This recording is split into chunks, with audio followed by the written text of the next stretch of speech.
This is On the Other Hand,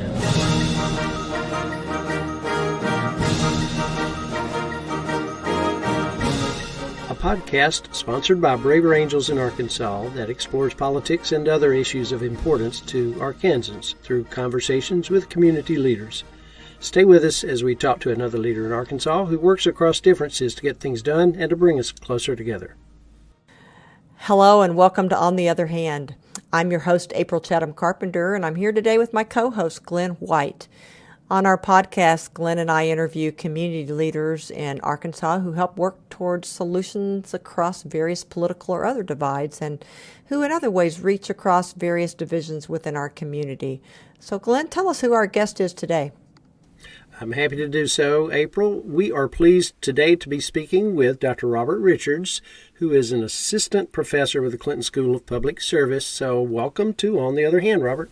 Well, I'm delighted to be here. Thank you all. Good. Well, let's start off. There are probably a lot of people who don't have a really good notion of what the Clinton School of Public Service does and what kind of degree it conveys. So could you tell us a little bit about that first and then your role in the program? Yes, thank you. And I should say, too, it's wonderful to be with both of you, with whom I've worked for a number of years and promoting civil discussion of public issues in our community. And I'm happy to help this podcast, which I admire a lot and I've learned a great deal from. So the Clinton School we believe it was the first graduate educational institution in the U.S. to offer a Master of Public Service degree. And President Clinton wanted the school to be different from conventional public administration programs. He wanted the school to train professionals for public service, not just in government, but also in the areas of the nonprofit and the for-profit sector, and then in social entrepreneurship as well. And he wanted students to receive what he calls a real-world education. In addition to classroom learning, he wanted students to have very intensive field service experiences throughout their entire graduate education. So whereas in most public administration programs in the U.S., students have one field service experience, usually a practicum project in their second year, at the Clinton School, students in the in-person program have 3 field service experiences, a practicum project in their first year, an international public service project, usually outside the U.S. in the summer between their first and second year, and then a capstone project which lasts the entirety of their second year.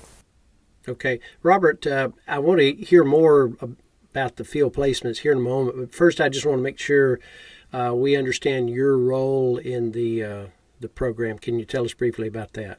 Yes. So I teach a course in communication and civic engagement to the first year students, both in the in-person and online programs.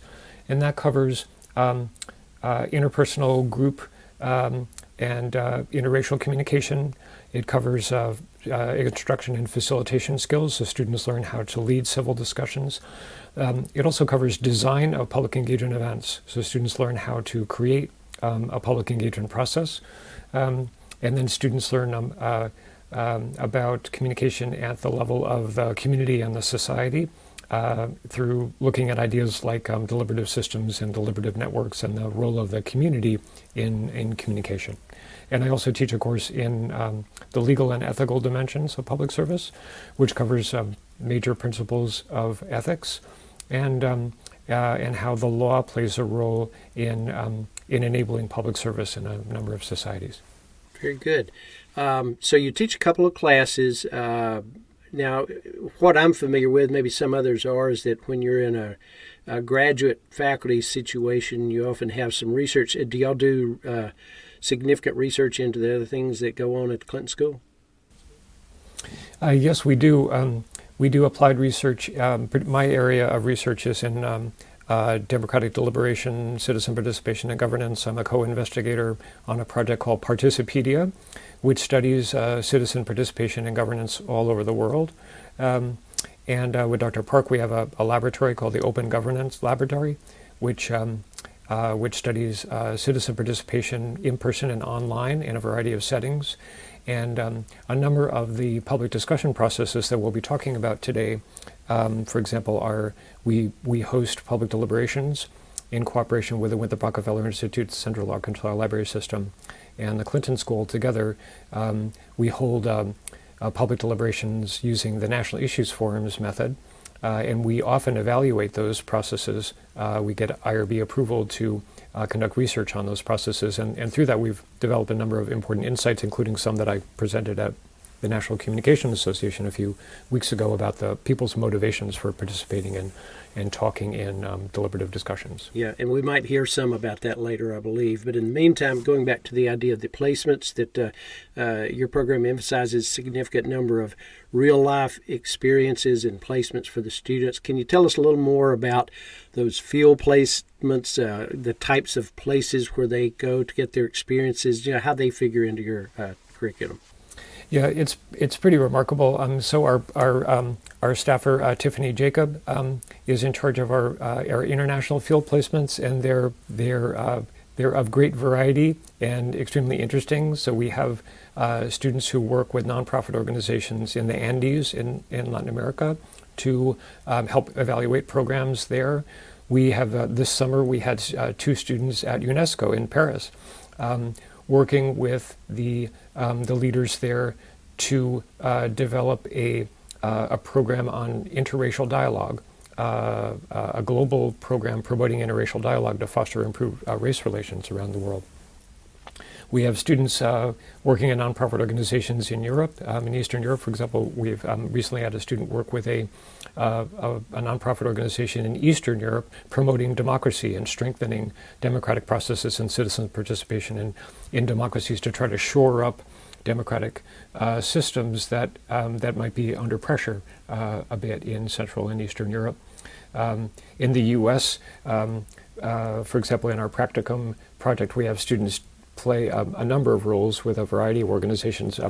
We've done a number of projects with the city of Little Rock on projects such as the developing an improved transportation plan for the city, improving the participation of women and citizens of color in purchasing from the city and the procurement process. We've had students work with the city to improve racial equity in a number of areas in Central Arkansas.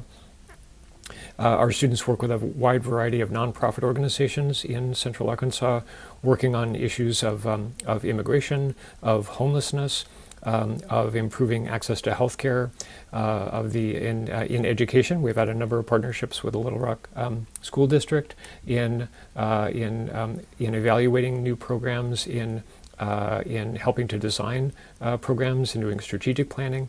So our students work on in a variety of issue areas with a very large number of and variety of organizations at the local level throughout the U.S. and in other countries. Yeah, I'm impressed by the range, the diversity of options, and kind of being all over the world. That's really cool. Just briefly, what kind of reactions do you get from the places where the Clinton School students go to do their placements? What kind of things have you heard in terms of feedback about the roles that they play there? Well, we generally get very positive feedback. In a number of instances, students get when they go on for example, their international public service projects, it's very common for students to then be invited back to do their capstone projects with that organization. And then sometimes those organizations hire the students after their experiences. In particular, these organizations tend to really value the program evaluation skills that our students bring. Most of our students take a course in program evaluation in the second semester of their first year, and they receive in-depth training on program evaluation, and many of our partner organizations then ask our students to evaluate a program of theirs as part of their international public service project, and those organizations keep asking for Clinton School students to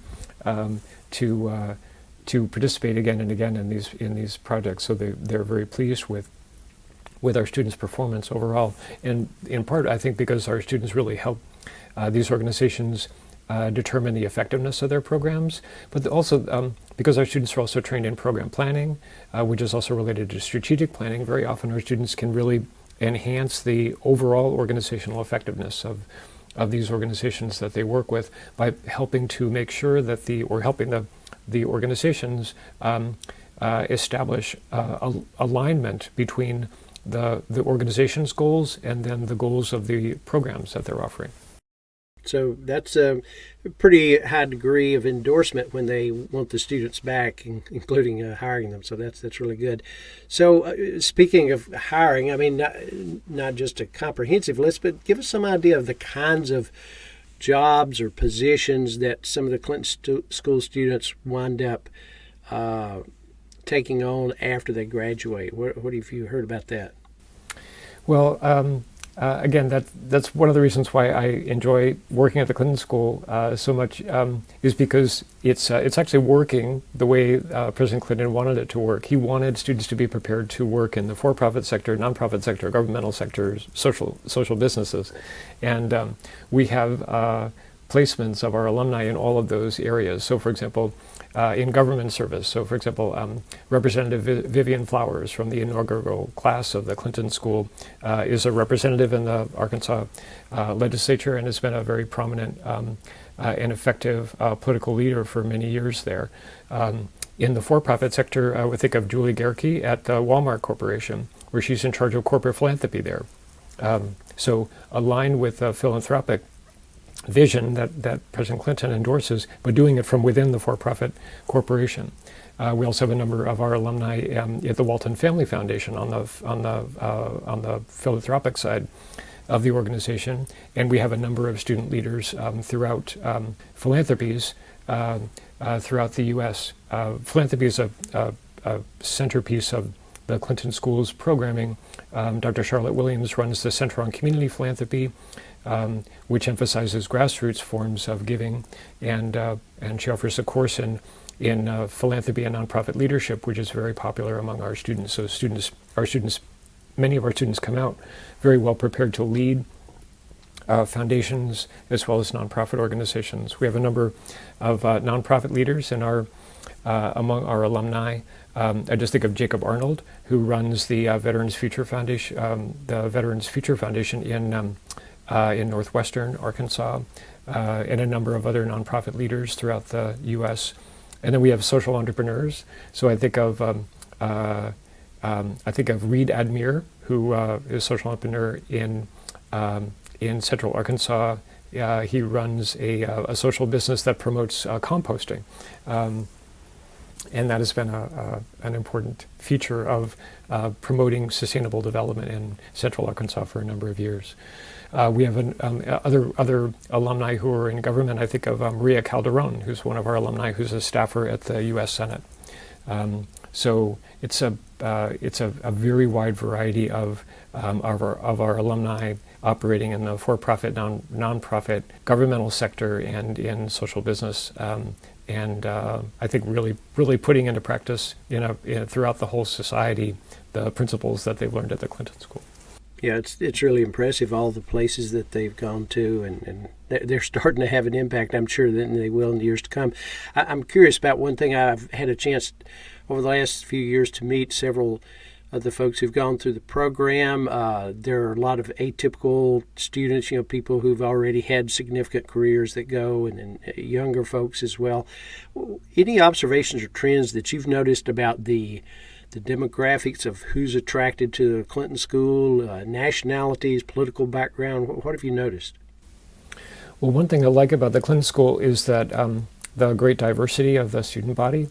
So we have students come from a very wide range of undergraduate institutions and regions and backgrounds.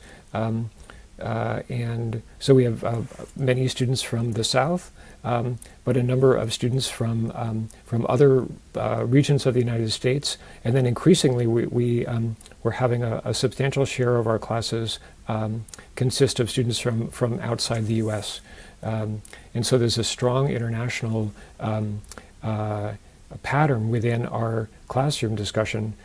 So we keep we constantly frame our classroom discussions in terms of the global perspective. Again, consistent with President Clinton's and Secretary Clinton's vision, their commitment to international service as well as service in the U.S.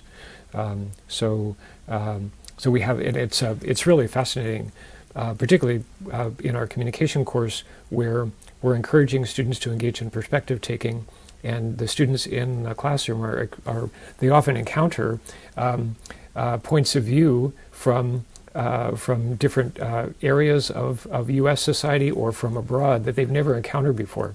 And it really enriches and deepens the educational experience. Students really expand their horizons when they come to the Clinton School, both through their field placement experiences, but also just by interacting with such a variety of fellow students. That's amazing, and I know how much that makes a difference when you're teaching in the classroom and have different perspectives being heard. So, Robert, I've known you for a while, and I actually have never asked you this question, but I'm curious, since you work on so many initiatives and the classes that you teach, but also the projects that you were just referring to that students are involved in, so many of them relate to this promotion of civil conversations in the public square, working across divides. How did you get interested in doing this type of work, to begin with? Well, I love telling this story, and thank you for asking me that, April. I remember the first time Christy Standifer asked me this question, and we realized at that time that we had a personal connection that we hadn't realized. Years ago, I lived in Colorado, and I was living in Boulder, Colorado, working at the University of Colorado, and I went to a little congregational church in Boulder, and it turned out that my congressman was also a member of my church. His name was David Skaggs. He's now a prominent lawyer, and David liked to come home from Washington twice a month to sing in the choir and to teach adult Sunday school, which is it's a feature of congregational life.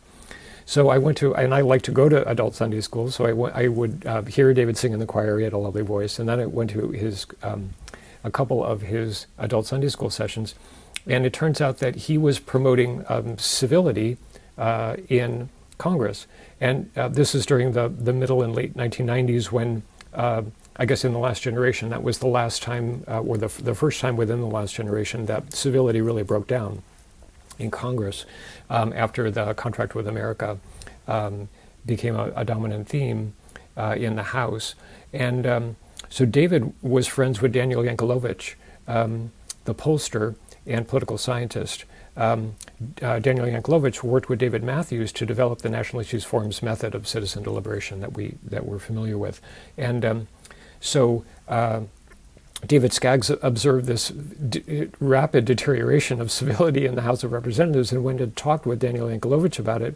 And then he said, why don't you work with Kathleen Hall Jamieson, and we'll work together and we'll design a discussion method among members of Congress to try to get them talking across the aisle in a civil way. And they designed a series of deliberative discussions in the format or in the context of retreats. And they went on, a number of members of Congress during the late 1990s and early 2000s went on retreats to a retreat center in Hershey, Pennsylvania. They're called the Hershey Retreats, the Hershey Congressional Retreats. And they used methods of deliberation which are very similar to those used by the National Issues Forums Institute and the Kettering Foundation to foster civil discussion and cross-partisan deliberation among members of Congress. And that was where I was introduced to the National Issues Forum's method of deliberation, as David described these congressional deliberative dialogues that he had designed with Daniel Yankelovich, who had with David Matthews, designed the National Issues Forum's method of deliberation. And then years later, when I was doing my PhD work, I got a chance to work with John Gastrell, who had been an intern at the Kettering Foundation, and then I reconnected with this method of deliberative discussion, and that's the story. Well, that's a great story. I recognize the Kathleen Hall Jamieson name, certainly a big person in the communication field that has done a lot of work over the years with political communication.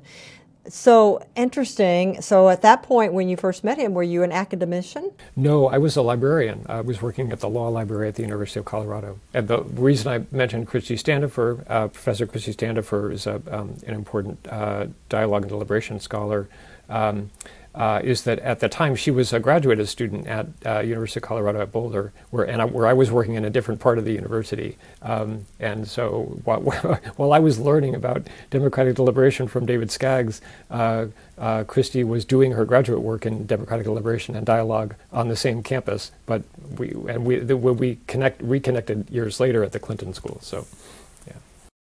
Christy's a wonderful person. She actually has taught classes in my department at UA Little Rock, and anyway, has a great connection, I know, with the university community here.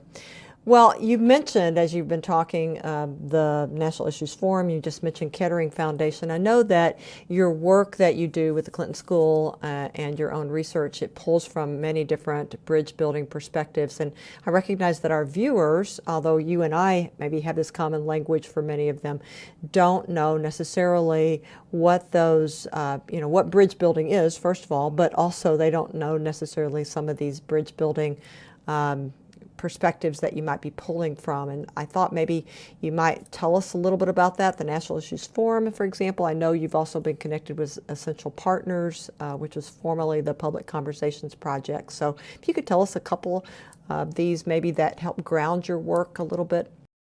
Yeah, thank you. So you mentioned Essential Partners.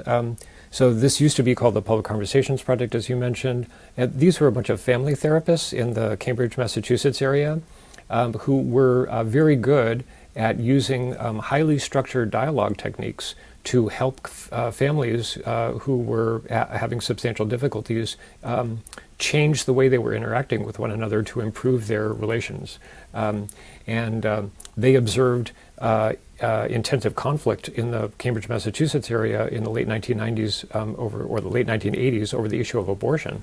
And they realized, well, these people in our community who are involved in intensive conflict over the issue of abortion, they're acting like our dysfunctional families that we treat in our practices. Why don't we try to take some of our dialogue techniques that we know are effective for our families and see if we can apply them to this conflict in our community?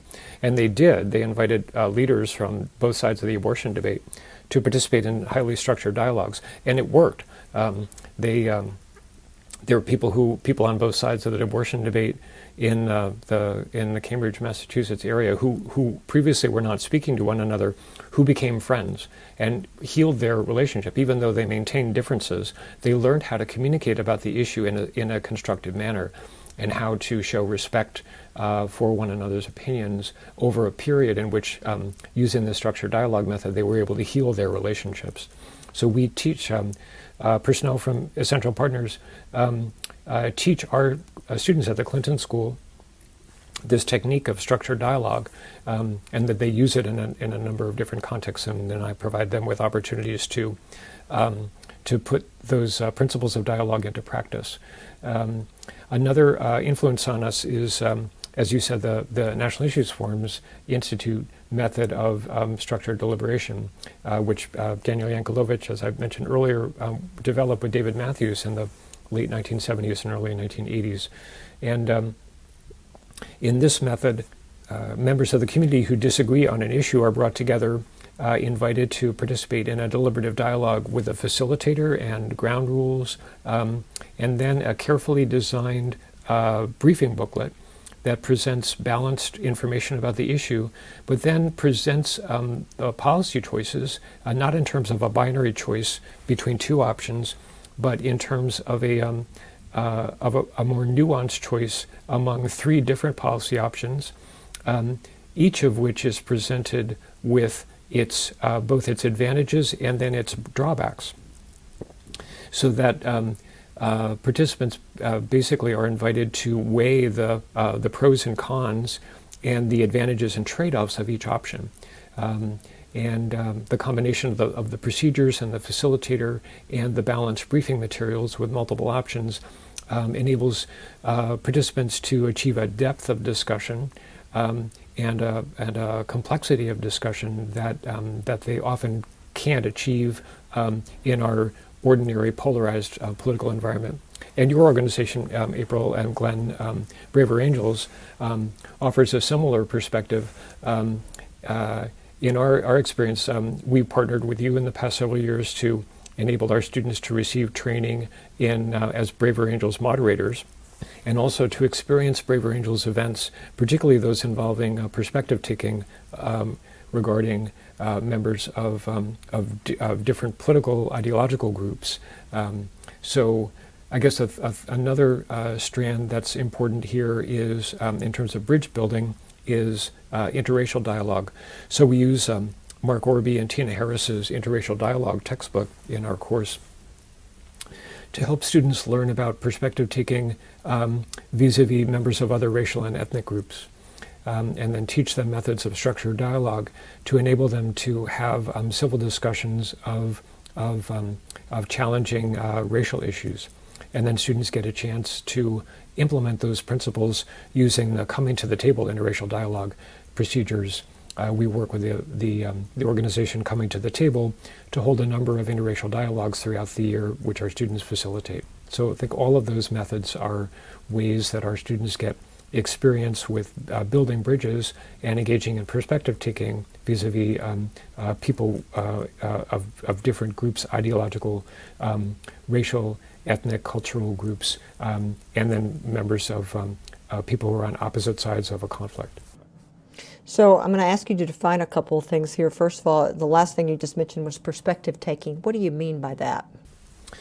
Yeah, in perspective taking, and this is partly your area of expertise. I'm a sojourner in your area. It's okay. I know what I mean by it. But I don't know for sure what you mean by it. So yeah.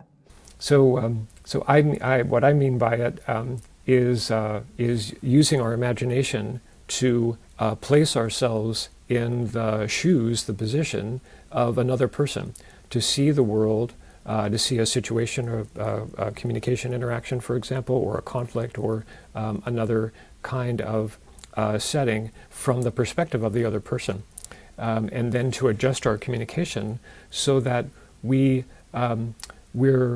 interacting with the other person in using symbols and using words and using nonverbal forms of communication that would be acceptable to the other party. In our course, we emphasize principles of perspective taking through interpersonal communication, interracial communication, in conflict resolution, and dialogue and deliberation.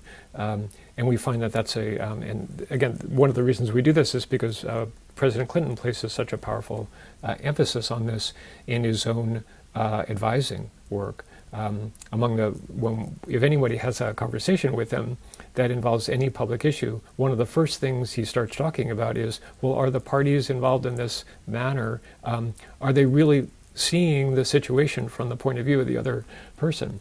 Because he's found through his career that engaging in perspective taking is essential to developing effective policies and also communicating effectively about public issues to members of different groups in the society.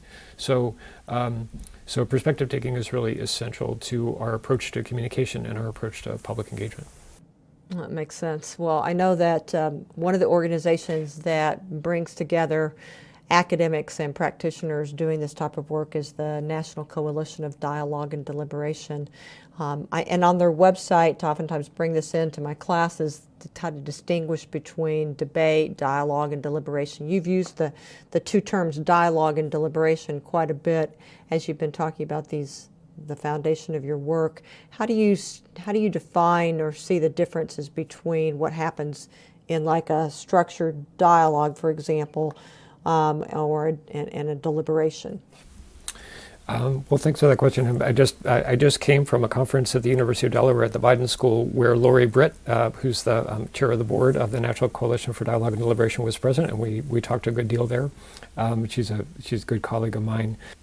We talked about dialogue and deliberation extensively during that discussion about how to promote civil discourse throughout the U.S. So the terms that, as we use them, at the Clinton School are similar to those that our colleagues use throughout the country. So dialogue, in dialogue, our main goal really is mutual understanding. We want to have a structured interaction with others in the hopes of achieving a new level of understanding of where the other person is, how they perceive the world, what their experiences are, in the hopes of fostering a more constructive relationship. Whereas in deliberation, our focus is on decision making. And sometimes that's coming to a decision about a particular policy or a course of action, and sometimes it's about just getting a clearer sense of what our views are, what our attitudes are about policies. So that's generally how we draw the distinction. And so it's very common in a dialogue situation not to talk about action or decision making at all. And in many dialogue settings, we don't talk about policies and possibilities for courses of action at all. We can have dialogues about an issue without focusing on what we should be doing about the matter.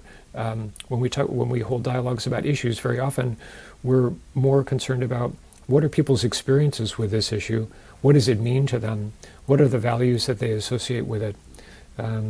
And how is it impacting their lives? How are they interpreting the world in light of that issue? And how does that implicate us? Whereas in deliberation, we're very often focused on to what extent is there common ground among the people who are having the discussion, so we can develop some common understandings of the nature of the problem, some preferred courses of action, and how we might act together to try to implement those policies in the world.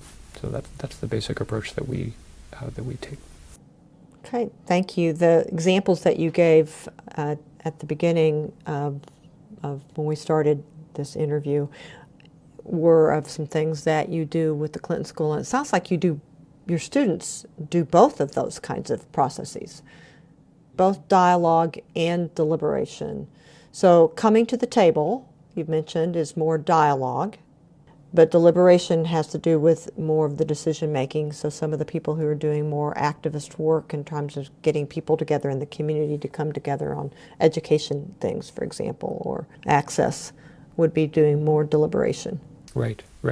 Just for example, we just held a series of public dialogues about the housing issue in Arkansas that our students facilitated a number of discussions about housing, and there were a number of those discussions in which participants they exchanged contact information, and they wanted to continue the discussion because they had some ideas in common, and talked about following through to try to take some action on some of the topics that they had discussed in those deliberative conversations. Yeah. So you kind of go back and forth a lot of times, it sounds like. Mm-hmm. Mm-hmm. One of the things that goes to my mind when I'm hearing you talk about this, your students then clearly get a good exposure to the kind of things that I know April's real familiar with and works on. But I'm hopeful some of them, I believe, are going to be involved in at least observing some of our civil conversation series that we'll be doing in the coming year. And it's primarily a dialogue kind of thing using some communication skills.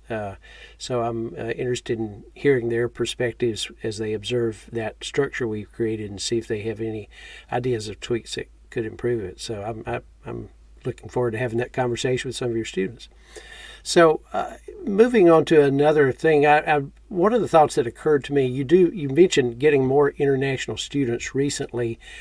And so I wonder, we've got a lot going on. There's a lot going on all over the world, but in this country in particular, we've reached a really potentially difficult and problematic time in our culture and in our politics and the political climate. Your international students, I know, have some differing experiences in their culture and coming from different governmental traditions. I wonder if you've heard anything yet about any of the international students, what their reaction is once they've come here and observed what's going on in this country. Any perspectives or reactions you've heard from them that might be interesting to hear, kind of coming from an outsider, if you will? Yeah, thanks for that question, Glenn. So, I guess one thing that's interested me is the commonalities. So, even though there are a number of differences, and I'll describe this a little bit in a moment, there have been a number of commonalities, in particular, since our democracy here in the U.S. has come under pressure in recent years. So now, I mean, essentially, we had a coup attempt in 2021 in the U.S., but a number of our students a number of our international students come from countries that have had coup attempts, and they've lived through that experience, and sometimes they've seen their democracies vanish, and sometimes they've seen their democracies withstand the pressure of an attempted coup or a successful coup. So this is particularly true of our students from Latin America and from Africa who have lived through intervals between democratic and authoritarian rule. So, in a way, and that helps the students from the U.S. see that maybe that's a respect in which the U.S. is not so different from other countries. That many other countries in the world have democracies that are somewhat unstable, and they move back and forth between more democratic and more authoritarian forms of rule. I guess another point of commonality is that a number of societies that our international students come from also have very strong divides, oftentimes along lines of ethnicity or region. And so even though they don't have exactly the same kind of partisan polarization that we have in the U.S., or they may not have exactly the history of fraught race relations as we do in the U.S. They're often quite familiar with polarization along various lines, and so the techniques that we use that April and I just talked about for constructively dealing with polarization in society, they find very useful because they find that those techniques are helpful in addressing the polarized conflicts within their own societies. Yeah. Well, Glenn, we've had a wonderful first part of our conversation with Robert Richards, but we have so much more to talk about. So we're going to save some of this for the second part of our conversation with Robert, and that will be in our next episode. Thanks for joining us on today's edition of On the Other Hand, the first part of our conversation with Robert Richards. Be sure to check out the second part of this conversation with Robert, as well as other podcast episodes of On the Other Hand. You can find us on the podcast page of the Braver Angels Arkansas website at arkansas.braverangels.org or on many popular podcast sites. And when you visit our website, in addition to links to all of our episodes, you'll also find a link to email us, and that is at otherhandar@gmail.com. And feel free to send us your program feedback or suggested speakers. On the Other Hand is sponsored by Braver Angels in Arkansas. Music was composed by Randall Standridge of Jonesboro, Arkansas, and was performed by the University of Northern Colorado Symphonic Band, Dr. Richard Main, conductor. From your host, April Chatham Carpenter And Glen White. Let's each do our part to bring our community closer together.